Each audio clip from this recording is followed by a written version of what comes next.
বন্ধুরা আমাদের এখানে এখন অনেক কাম ধান পাকছে ধানটা কাটা হয়েছে এরকম করে রোদে শুকা দিছি একবার বৃষ্টি আসে আর একবার রোদ উঠে যখন বৃষ্টি আসে তখন আমরা ধান দিয়ে জড়াই আর রোদ উঠে এরকম করে ছড়াইছি এরকম করে আমি পাও দিয়ে দেব খুব সুন্দরভাবে আমি পাও দিয়ে দিচ্ছি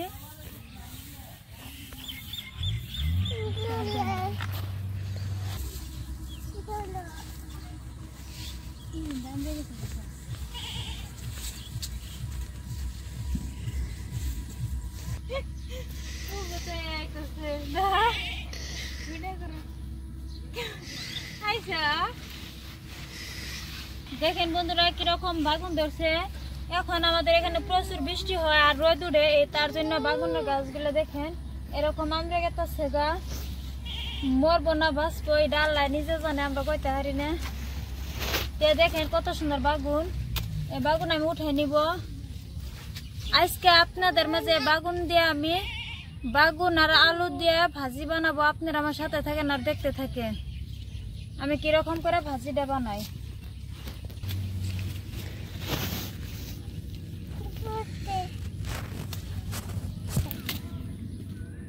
আমি ভাজি বানাবার জন্য পরিমাণ মতন বাগুন উঠে নিছি এই বাগুন দিয়ে যাচ্ছি কি দারুণ মজাদার ভাজি বানাবো খাইতে খুব দারুণ টেস্টি হয়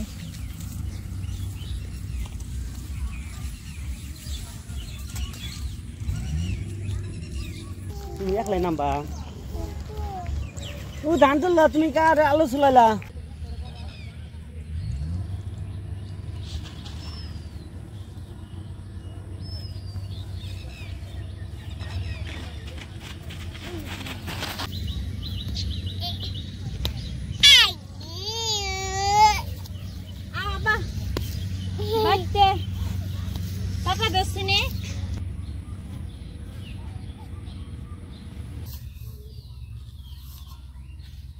এই ভাজি বানানোর জন্য এখানে দুটো আলু নিছি আর নিছি বেগুন এখন আমি কাটবো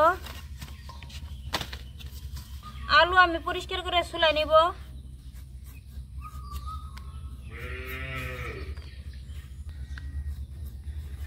দেখেন বন্ধুরা আমার আব্বা আমাকে হেল্প করতেছে পেঁয়াজ চুলাই দিতেছে দেখেন কত সুন্দর ভাবে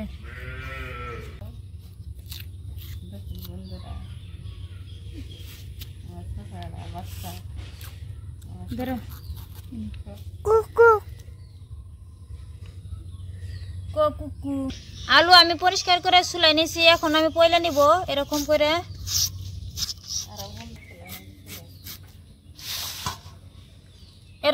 আমি পয়লা নিব একদম পাতলা সাইজ দেখেন কিরকম ভাজি বানানোর জন্য এরকম করে পয়লা নিলে ভালো হয় বা আপনারা গ্রেটার দিয়ে গ্রেট করে নিতে পারবেন আলুটা আলু আমি ভালো করে পয়লা নিছি দেখেন কত সুন্দর এখন আমি এই বেগুনটাও পয়লা নিব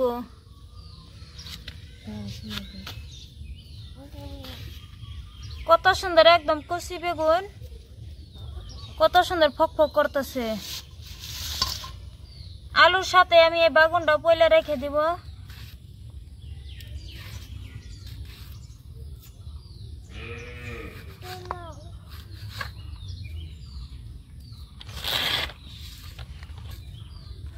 বাগুন আমি এরকম করে পয়লা নিছি এরকম সাইজ হইলেও কোনো কথা নাই তাও সিদ্ধ হবো পাতলা আছে বাগুনটা জল না দিলেও সিদ্ধ হয় এরকম করে নিচ্ছি আমি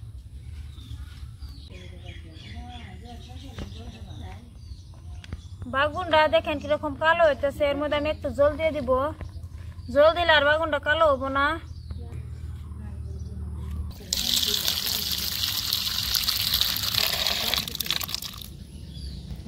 আলু বেগুন ভালো করে আমি পলে নিছি দেখেন কত সুন্দর হয়েছে আর এরকম করে জলে ভিজে রাখছি তাই দেখেন বাগুনটা কালো না এরকমই আছে এখন আমি পরিষ্কার করে ধুয়ে নিব পেঁয়াজ আর কাঁচা লঙ্কা এরকম করে আমি পলে নিব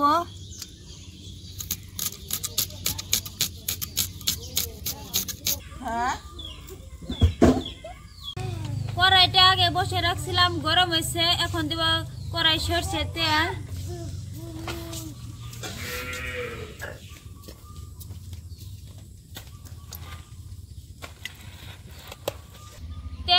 হয়েছে, এখন দিব গোটা জিরা। জিরা হয়েছে, এখানে আছে পেঁয়াজ কুচি করে কাটিয়ে নিচ্ছি আর কাঁচা লঙ্কা কুচি করে কাটিয়ে নিচ্ছি। এখন আমি দিয়ে দিব।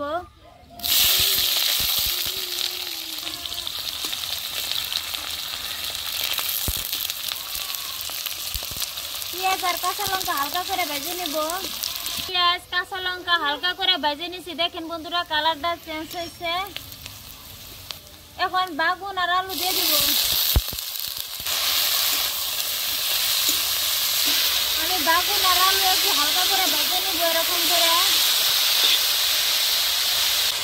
হালকা করে ভেজে নিচ্ছি। এখন দিলাম হলদি পাউডার আর দিব স্বাদ মতন লবণ।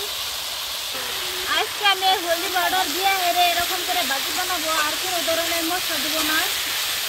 এই ভাজিটা এরকম করে বানাইলে দারুণ টেস্টি লাগে।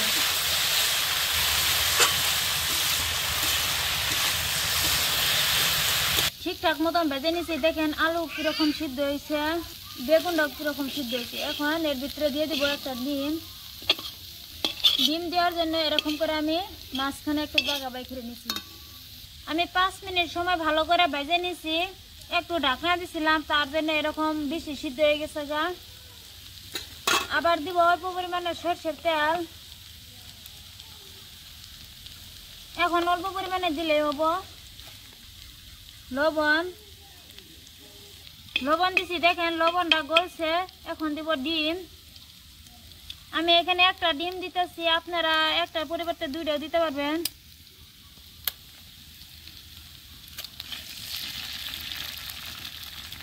ডিমটা দেওয়ার লগে লগে এরকম করে আমি নাড়া দিয়ে দিব, যাতে ডিমটা একটু আমার না থাকে। তাকিয়ে ইনা গরান্দার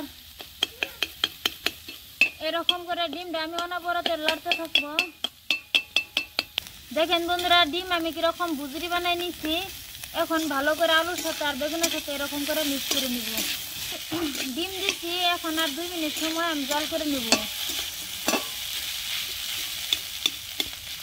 আমার ভাজি হয়েছে। এখন আমি একটা প্লেটে উঠে নিব। এরকম করে এই ভাজিটা গরম গরম ভাতের সাথে খেলে তো কোনো কথাই নাই, খুব দারুণ টেস্টি লাগে।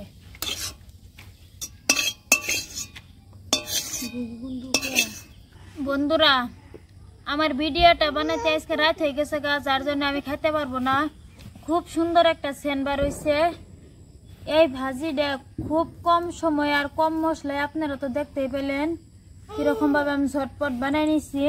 যদি মেহমান এসে থাকে তাহলে এরকম করে ডিম দেয়া আলু বেগুন দিয়ে এরকম ঝটপট কম মশলায় ভাজিটা বানাই দিতে পারবেন। আর এই ভাজিটা অবশ্যই আপনারা বাড়িতে একবার ট্রাই করে দেখবেন। এই ভাজি গরম গরম ভাতের সাথে খেলে তো দারুণ টেস্টি লাগে, কোনো কথাই নাই। মাছ মাংস হেরে যাবে। আশা করছি আজকের এই ভিডিওটা আপনাদের কাছে অনেক অনেক ভালো লাগছে। প্লিজ ভালো লেগে থাকলে লাইক কমেন্ট শেয়ার সাবস্ক্রাইব করবেন। সবাই ভালো থাকবেন, সুস্থ থাকবেন। আল্লাহ হাফিজ।